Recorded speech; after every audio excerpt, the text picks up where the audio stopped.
It's like umbrellas and parasols. Like in Gothenburg where I live, it's a perfect market for umbrellas, but less so maybe in Nevada. Welcome to Under the Banner. I'm your host, Ollie James. Today's guest is Anders Lithner, CEO and co-founder of Brand Metrics and a long-time pathfinder at the intersection of media research and digital product. Anders began his career in academic media research at the University of Gothenburg and now runs Brand Metrics, where he's now focused on turning simple, comparable brand outcomes into everyday decision tools for publishers and marketers. Anders, welcome to Under the Banner. Thanks for joining us. Thanks for having me. Pleasure to be here. Fantastic. Why don't you tell us a little bit about yourself and your journey and how it is that you came to be talking to me today? Yeah, right. So I'm the CEO of a company called Brand Metrics, which is a tech platform that allows the media industry to measure and evaluate the brand outcomes of the campaigns that are being bought and sold. And my personal background, I guess it's just like three stages. I spent many years in academia. So after my studies, I kept working there and studied, and we're going for the PhD degree, which I never finalized. And then I spent a lot of time in the market research industry. So that's basically Kantar, but also smaller companies resembling Kantar. And then it's been Brand Metrics for, 8 years now? That's my background. Okay, fantastic. And what do you mean by brand outcomes, just for those that aren't fully familiar with that, with your world? Yeah, it's a weird world, and it changes. We used to say brand lift all the time. Now people are changing into saying brand outcomes. But basically, if you buy an ad, you want to know, did something happen in the minds or in the hearts of those that were exposed to that campaign? So a lot of evaluation of campaigns are on behavioral stuff, like did people click, did they buy? We're more interested in the perception of the advertiser. Did it change? What was the problem that you set out to solve when you founded Brand Metrics, and what still kind of surprises you about how buyers use this brand lift data? Yeah, that's a very good question. Like, what's the purpose of all this? I should probably ask myself that more often.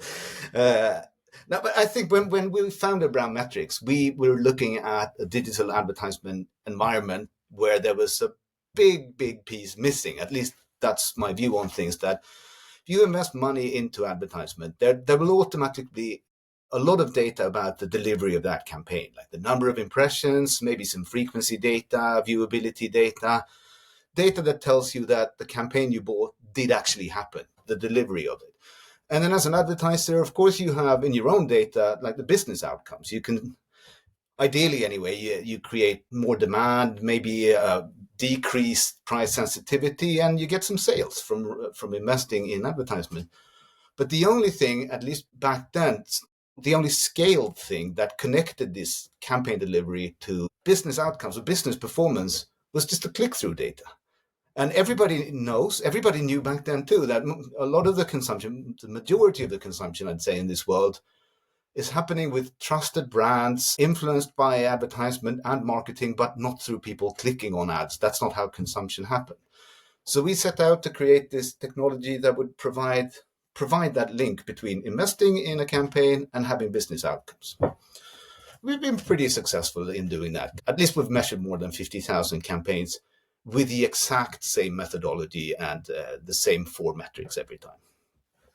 Okay, so let's dig straight into that. What are these 4 metrics, and why did you settle on these 4 in particular? So in our world, we're talking about brand awareness or product awareness, depending on what the ad is about, brand consideration, brand preference, and purchase intent. So those are the 4.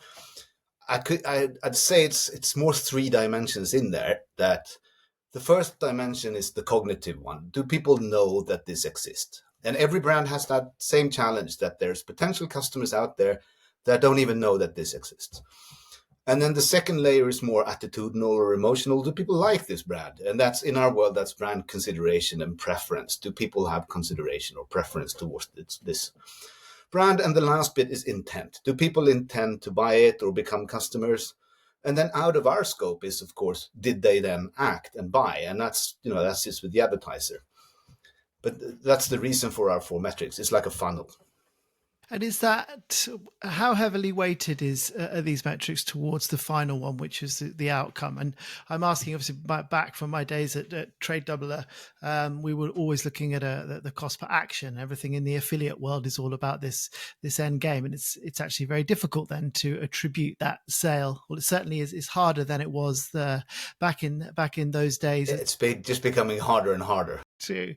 Yeah. So how heavily weighted is it to the outcome, and how do you measure things like awareness and consideration, or is it just more of a general feeling? Well, first of all, I think me diving into the methodology and the algorithm, that's a different podcast. That you can have me going for hours. But the short version is we log who's exposed and for how many times and for how long to any campaign that's up for measurement. And then we put a survey in front of people about how they feel about the brand.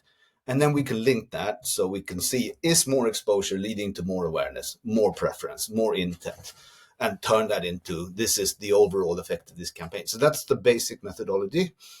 And I would say if you strive to be that new link between delivery and business outcomes that scales, one of the requirements is scale. So we've been we've been rigid in the sense that we always do it this way. We do this methodology, this question every time, so that we can have that scale. Obviously, there's always been a lot of tools out there to evaluate campaigns. The problem is that they're not standard. They don't allow comparability between brands and campaigns and channels and times and time zones.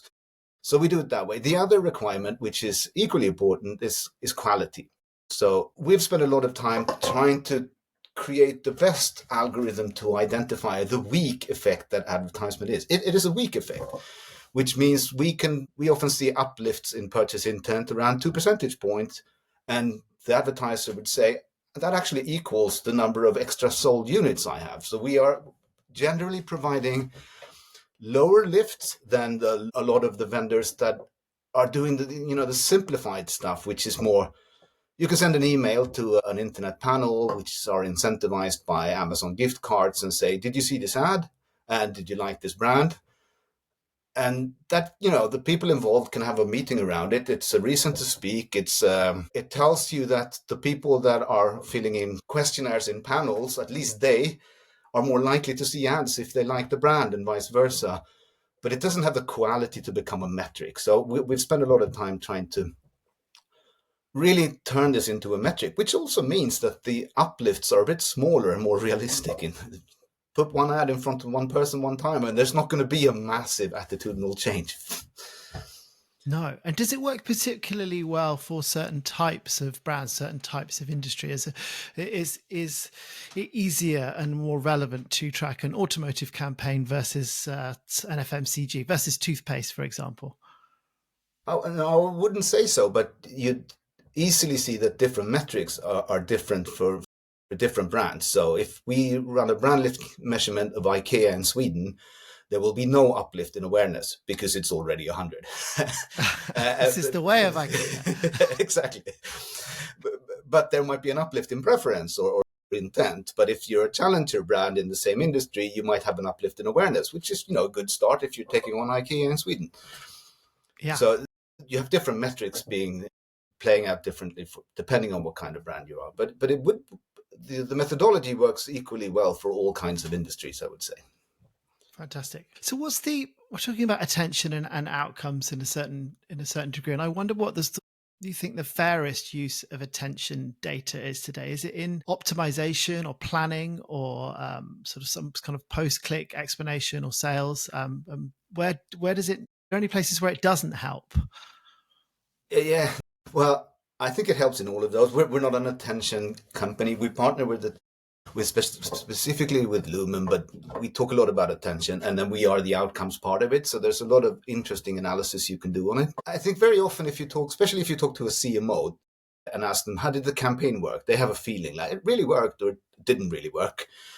And then if you start trying to understand why didn't it work, do you have to go all the way back up against that, along that chain of events? The first question is, if I have a target group, did I buy enough impression against that target group? Or, did I invest enough? So was it delivered? And maybe it was, And then the next question is, okay, but was it also viewable in front of humans, or was it below scroll in front of bots? That's going to make a massive difference. For the, for next time, maybe we should make sure we have viewability. But even if you have viewability, that's just opportunity to see. The next question is, okay, so it was in front of people. Did they pay attention to it? And if they didn't, then you're more likely to have a challenge around ad sizes and the actual what's in the ad, the creative itself. That's what drives attention. And then if they did also pay attention, the next question is to me, that's okay, but was there an effect in people's minds and hearts when they paid attention? And then the last question is to the sales, like, okay, did people then actually buy? So I think when understanding whether a campaign investment was good or not good, attention is really important. And then you can apply that in optimization or post-campaign evaluation. And it makes more sense if you do it in parallel with looking at outcomes data. Okay, cool. I'm interested about this KPIs, and we talk a lot with other guests about KPIs across the business. And I wonder whether there is if you had to align, say, an attention KPI with a brand lift KPI, whether there was a pair that gives planners the most kind of lift per dollar. Yeah. You might have seen Havas did a beautiful piece of research which was made up of partly Lumen data, partly our data. And I think one of the learnings from that study, and we've confirmed it since, is it's like the aggregate attention time is really, really important. So let's say to get an outcome, you need 20 seconds of attention with somebody. Then you can get that either by buying an ad, which people pay attention for 20 seconds. That's like a cinema ad, really, if you want that kind of long attention. Or you can buy 5 times 2 second attention in open display to get to that aggregate level of attention that you need to get to in order to drive outcomes. So I would look at the time and the aggregate time and put a lower threshold so you can't get there by 20 half-second attentions, because then each of them doesn't contribute. Is there a certain type of ad, a certain type of creative that has the most impact when it comes to brand lift? Is it this cinema ad? Is it an ad on the top of an Uber? Is it a display? Is it a pay-per-click ad? Is it social media reel? Is it an influencer? And I asked that because I've worked for a creative agency and pushed out these ads, and we saw different results for different types. So I wonder what your view is on it. Yeah, the first thing to say, and one of the reasons I love this industry, is that advertisement is like half art, half science. So you can't science your way without the art. It needs to be good creatives. You can't get around it. But even with good creatives, you need some sciencey data sites to have it work out perfect. And then the second thing is, yes, there's a lot of magic, but there's not like one magic bullet that kills everybody. And a lot of these things are known. For example, if you get a full screen experience with the sound on, yeah, that does have more impact than part of the screen and a static silent banner, of course. So all of those things matter. The other thing that really matters is whether it feels relevant to the recipients, right? I think that's a very good question when you do advertisement is, would this have me not try to avoid it and actually lean in and take part of this ad? So, and that's a feeling of relevance, which is going to be different for different people in different channels and different brands. Wow. Let's talk about pricing a little bit, because you've run research businesses and now you're into global SaaS. And I just wonder what, from a pricing model, actually aligns incentives for the publishers and I guess agencies and some people that are doing the measurement. Is it seat license? Is it usage, CPM? You're basically talking about my business model. That's, yes. I guess, right. Yeah. If you know how to do it, tell me, because But to be honest, I don't think it matters that much. The way we've been doing our publisher business is by offering this at a flat fee. So basically, if you subscribe to our software and do one measurement, it'll be your life's most expensive measurement. If you do thousands of measurements, each of them will be very cheap. And I think that's a good thing for the publisher, because it means that it's a sunk cost. They don't have to look at each campaign and think, is it worth the investment or isn't it? They can do it all the time. And when you do things all the time, it becomes part of your narrative and part of your strategy. And publishers benefit from making brand outcomes part of how they walk and talk, because they win at that game. They don't win at the click-through game. So I think that's a good thing. But the saddest thing for us is because when a publisher triples their usage of our platform, we don't see more revenue. So that's like kind of the sad thing, but it's also big one for us because it's plannable. We don't really have any seasonalities. We have the same revenues in the summer as, around Christmas. But at the end of the day, I don't think it's important. Like you're going to get paid what you're worth, I guess. So it's not a business model thing. Interesting. And let's look at this from the publisher perspective. We talked a little bit about brands and advertisers and how it rolls. How do you square the circle with publishers in terms of their remuneration and driving value, and what is it that the publishers have to do in order to play their part in that value creation? Yeah, I mean,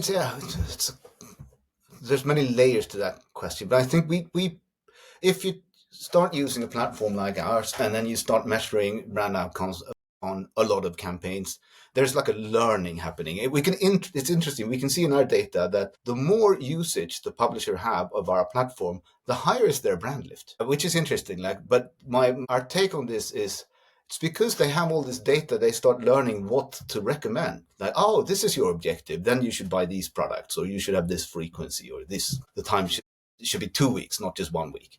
So I think that's one really important thing, is that they understand what works and then they can start recommend on that. But there's many other things as well, of course.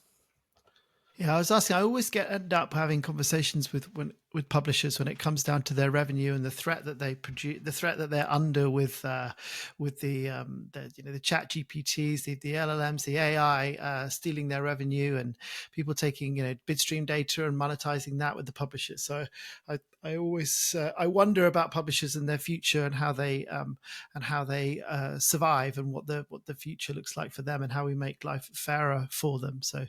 I mean, a million conversations like that. It's interesting, but I think it's time publishers start telling the world that they are losing some traffic on these LLM summaries in search, but they're losing less than all the MFAs out there because they have an audience relationship and frequent usage of their platforms. So they're only losing the part that is driven through search. And that traffic, to be honest, people that Googles how to build a doghouse and end up at a publisher and have an ad in their face, they're not going to have an uplift from that exposure. You get brand uplift on those frequent users that come back and understands the environment and they're there every day. So this is not all bad for publishers, but they need to start telling that story that we're losing less than all the others, because they are, I think. Do you think about this, about these LLMs? Is it possible for you to achieve results for customers in terms of brand uplift within an LLM, within Claude, within ChatGPT? Is there a way that you can show up there with your campaigns and get to me as a consumer as I'm using one of these tools to find out how to build my doghouse without hitting the publisher? I need a doghouse. No, I mean, for sure, these different LLM tools are going to open up more and more of them to more and more advertisement. I just, that's a demand from their owners. So that's going to happen. And I don't think it's bad environment. So yeah, I can easily see that. Right now, there isn't that much available inventory, but wherever there's people, there's going to be advertisement anyway. Simple as that. But you guys you have a plan of how you're going to leverage these new models and this new, do you see it as a new kind of opportunity for you to add an additional layer, or are you doubling down on your sort of more traditional avenue, should we say? No, of course it's an opportunity. We try to think of the people that we work for are the ones with substantial advertisement revenues, not only news publishers. There's a lot of utility websites and real estate listings, gamings. This would be another one. It would effectively turn the LLMs into publishers, and then we have a product fit, I think. Perfect. Let's talk about, okay, that leads nicely into product. How much are you involved on the product side of the business, and how much are you driving that forward as a CEO? I've always been involved, and I've never been alone.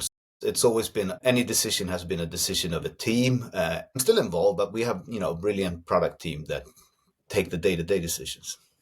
And how frantic is that? Did you have a plan for the product that you wanted to deliver and you go ahead and you build and you iterate, or have you pivoted across different ideas? And I'm always interested about the biggest decisions that you got wrong, and then what you rebuilt, rebuilt as a result. Because I'm constantly like yourself, I involved with product, but not the product manager, and I've seen it. There's been some nail biting moments for us. I mean, it has been for us too, and sure, we have made mistakes, but we've been quite focused on doing the one thing, though. So it's not that we've made a million different bets and then had to pull back. But I would also say that products are not necessarily wrong. It's the product fit with whoever is using the product. So back in 2022, we sold our technology to a lot of websites, but some websites that aren't really good at brand building. They're not good at helping advertisers build brand. And then we demonstrated that they're not good at this, and then they churn. So it's not, there's nothing wrong with the product. It's just we sold it where there wasn't a product fit. It's like umbrellas and parasols. Like in Gothenburg, where I lived, it's a perfect market for umbrellas, but less so maybe in Nevada. So how do you guys ship product, and how do you keep that methodology rigorous in order that you can iterate? There must be some kind of governance in that. Yeah, I mean, ship products interesting because this is a software solution, right? So we're essentially selling a software, and then the methodology is built into the software. It's like my iPhone app; it can count the number of steps I take, and it tells me I take too few. The algorithm that counts steps, it's built into the software. So the methodologies, they're not selling step counting to me; they're selling an app. It's the same with us. The methodology sits inside the software, so that stays within the same quality all the time. That's not to say that our sales cycles are really short. We tend to talk a long time before entering a customer partnership, because this is a very complicated industry and a complicated solution. Yeah. What do you think is the most overused metric in 2025, and what should replace it? That's too easy. The most overused metrics has always been the click-through rate, and it's going to stay because you get it. You don't pay a vendor to get it. You get the clicks, and anyone will always want to know, did people click on this ad? But that's not how the Heinz ketchup ends up in your fridge. It's not by clicking on the Heinz commercials. It's just a small fraction. So that's still overused, and it should be replaced more by these brand outcomes data. And it could be measured brand outcomes, or it could be predicted brand outcomes. We do both things. It's just much more relevant. Okay, cool. Where should we go now? Presumably you would receive something like an RFP that you have to respond to as part of a campaign plan. I mean, tell me if that's true or not, or if so, how you interact. No, we don't receive a lot of RFPs, but our customers, the publishers, get RFPs from the agencies, and of course, so I see a lot of them, but we don't have a big buy-side business. We're basically more of a sell-side software. Got it. So from a publisher perspective, is there anything within that RFP that could be changed in order to reward sort of quality media? And what would that change be? Or do you not get sort of down to that level of granularity? Yeah, we do. We do sometimes. And I think in this instance, actually, in this case, my kind of egoistic hope is in nice tandem with what would be good for the industry. And that's if every RFP had an ask for brand lift data in it, it'd be good for me, obviously, but I think it would also be very good for quality media and premium publishers, because they win at that game and they don't win at cheapest impressions or cheapest clicks. So that would help them a lot. And I do also think that if you're an advertiser, it makes a lot of sense to spend your money with high quality media, because then you get associated with high quality, right? If you're an important and serious brand, you would want to be associated with important and serious media, not the other way around. It's like, I think it's not a far stretch to think about advertisement a little bit like sponsoring. If you or me sponsored an industry event, which we're very likely to do, we would want to sponsor a high quality event, not a low quality event. And no one's going to ask why. Like, yeah, obviously. And it's the same thing with advertisement. Like, you get associated with that. This is important. This is high quality. So you are advocating sort of direct deals for publishers and advertisers rather than going out to sort of a programmatic exchange, hitting the SSPs, for example. You think that it's better to have that one-to-one or certainly a small cohort of publishers for a campaign? The means of transportation here, whether you use DSP, SSP, and then ad exposure, or you call somebody up and say, "Can you place this ad on in your content?" It's not really. That's not what makes the difference. It's what publishers do you include in the campaign, and if you can utilize their first-party data, then of course that's very good, because that's the only place where there is audience data that you can rely on. I wouldn't rely on the third-party cookie anymore. The reason I asked, I had a conversation with somebody the other day who said if I was the CMO at Disney, I could spend $100 million with 50 publisher logos, and I've got no need whatsoever to go into any exchanges to deal programmatically or to have a relationship with anybody. I pick my logos. If I want to send people to my golf resort, I call up Golfing Monthly Today and I do my deals, and I could spend my $100 million. So what's the point of everything else that surrounds it? What's the point of everybody getting in the way between the advertiser and the publisher with their revenue? So that's why I ask. Yeah, but that's not wrong, right? You can send an email to the publisher, publish this ad, and save a lot of money. You get all of your money is becoming advertisement. There's no taxes on the other stuff. That's of course if you if you have the 50 logos. If you want to be wider than that, then there's value adds in this change. Like, yeah, I want to make sure I don't end up where it's not brand suitable. I want to make sure I know the attention score. I want to have viewable. There's all these value adds in the supply path. You're recently shortlisted for the Adtech Personality of the Year. So congratulations on that that nomination. What specific impact do you think the judges noticed in terms of your nomination? Was it a product milestone, a contribution that you made to the industry, or sort of a team or community leadership? How did you get that get that accolade? I'm honored for the nomination, of course, and I honestly don't have a clue why I'm in there, but it feels like I'm an AdTech personality of a much more previous year than this is more a lifetime Achievement award. Yeah, lifetime achievement award. God, you don't want that yet, surely. No, I don't want that yet, but yeah, I think the business has a wider and wider impact on the ecosystem, and that's good. So I think maybe that's what I think. There's some trendy topics in the industry right now. One is sell-side decisioning, first-party data, and we are very much sell-side. We work with publishers. Another one is upper mid-funnel stuff. Let's not only talk performance, let's talk upper mid-funnel. That's all we're about. And then there's also outcomes data and predicted outcomes data. So we tick a lot of the kind of trendy boxes right now, which is good. Is there any initiative you're sort of particularly proud of that benefited the ecosystem beyond your own company? So anything you've done with sort of publishers, standards, or benchmarking, or educating the market, for example?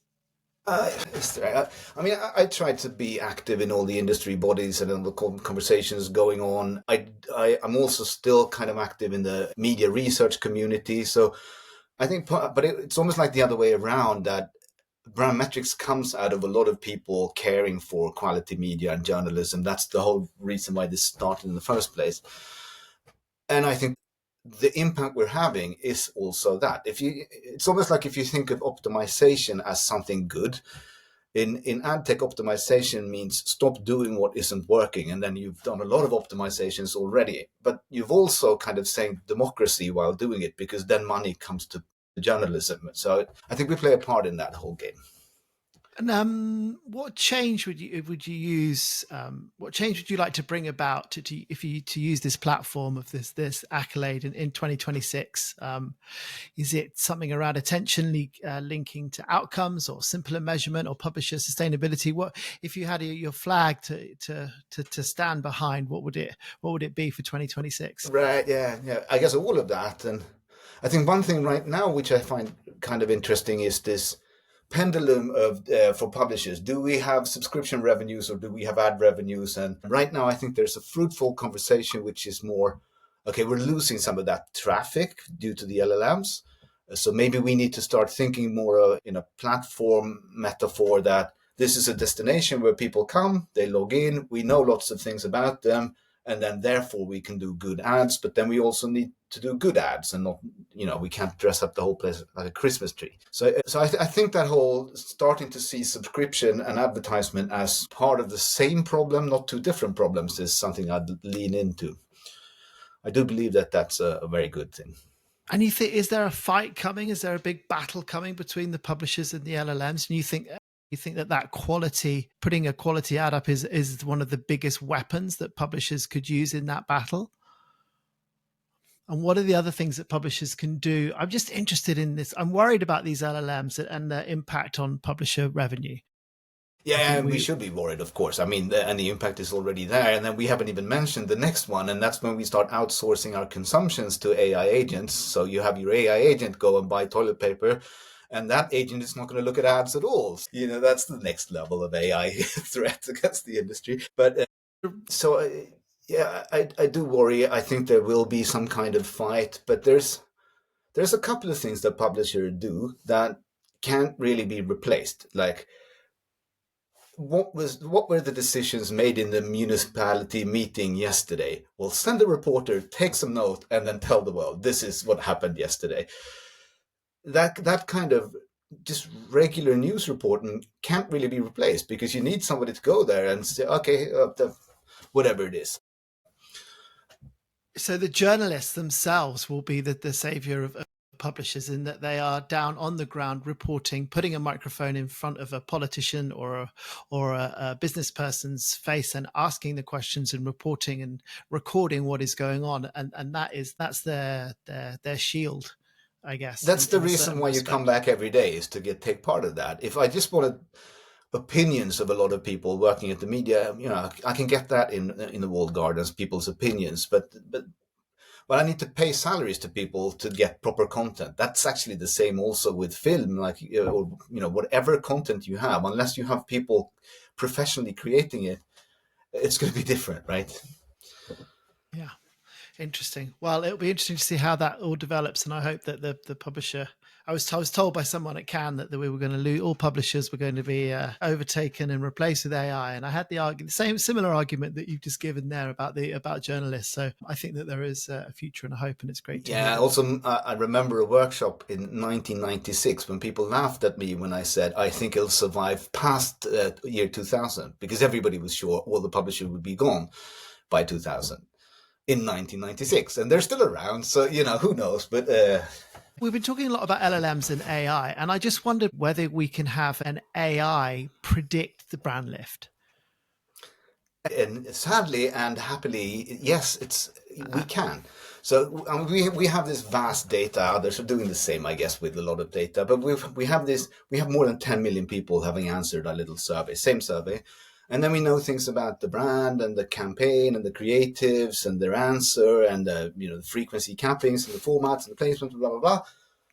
And then we train models on this. And then we ask the model, if we were to run a measurement, where do you predict it would end up? And it's amazingly good at predicting our reporting. So I'm kind of cannibalizing myself here. We're not needed anymore. If this ends up in the hands of anybody else, we can go home. But it won't end up at anybody else's hands, because we're the only one with the data. But I think this is a move, not only in brand outcomes, but across a lot of metrics, because we have this signal loss with the cookie going away, that we're going to be relying more and more on predictive data because we can get it, but also because AI has allowed us to make much better predictions. You can actually have a car driving without a driver. That's just a long series of predictions of a lot of data. But we're doing the same, and it's looking really promising, these predictive. Be interesting when the whole world can predict against preference, for example. And do you think that's going to give you advantages, with the efficiency, speed, accuracy? Where does it shine, the AI versus the traditional predictive methods that you employ? I guess it shines mostly in scale. Today we have a lot of scale, but someone needs to decide, let's measure this campaign, and then it's fairly automatic. But with this, you can have it literally on every ad impression in the whole world, always. It's like the click data. It's not going to be as precise as a measurement, but if it's a directional prediction, it's still, this little rectangle here is more likely to build awareness than this rectangle. Then it could be used, it could be activated on. So predictability, that presumably is a very important aspect of what it is that you're doing. It's sort of key to, certainly from a campaign planning perspective, right? Exactly, and it's almost like marrying up marketing theory with data, because there's a lot of good theories around how advertisement work, and it's used in planning. Like, I need high impact things to do this and blah blah blah. But when you start looking at across this vast data, you can also see the minor differences between ad sizes or placements or frequency cappings, all these different strategies. Okay, great. Well, I think we can. I think we can just about wrap it up. It's been a fantastic conversation. Fantastic to talk to you. I'd like to ask you the question I asked all of my guests at the end of the interview, which is, if you had the whole world's attention for just 30 seconds, what would you say? I did see I read that question from you earlier today, and I thought I need to prepare something really smart. And then I thought, this is Super Bowl kind of 30 seconds. Can I monetize it? Can I sell my 30 seconds to someone who actually has something to say? Interesting. Yeah. Why not? I mean, that's an expensive ad. Otherwise, I can say something cheesy about, say something nice to somebody instead of being ready on your keyboard to go hating other people. I think there's a lot of people out there that are in constant, like a little bit angry. Can we stop, please? Yeah, I agree. Let's just be nice to each other. Well, that's the first time I'd have somebody say that they would sell their spot and monetize it for an ad, but that's a super relevant thing for an ad exec to say. So yeah, thank you for that. Okay, well, let's wrap it up there. As I say, it's been a pleasure to talk to you. Great to talk Likewise. to a Swede again. And thank you so much for joining us. Anders Lithner. Thank you.